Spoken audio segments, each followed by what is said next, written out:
ଏଇ ଶୁଣୁନ କଣ ବସିଛ ମ ମା ଫୋନ କରିଥିଲା ମା ଆଉ ଭାଇ ହରକା ଭାଉଜ ହରକା ସବୁ ଆସୁଛନ୍ତି ଆଉ ଛୁଆମାନେ ବି ଆସୁଛନ୍ତି ଆଉ ଥଣ୍ଡା ଥଣ୍ଡି ଆଉ ମିଠା ମୁଠି କଣ ନେଇକି ଆସିବ ଆଉ ଶୁଣ ରସଗୁଲା ଆଣିଥିବ ହେଲା ଆଉ ଆଜି ତ ରବିବାର ଅଛି ଚିଙ୍ଗୁଡି ଆଉ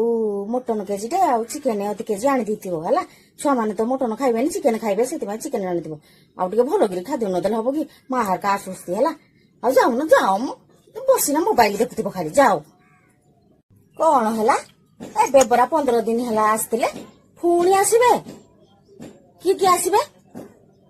ତମ ଭାଇ ହରକା ତମ ଭାଇ ଭାଉଜ ବାପା ମା ଛୁଆ ପିଲା ସବୁ ମୁଇଁ କରିପାରିବି ଏରା କତେ ଜଞ୍ଜାଳ ହେଲା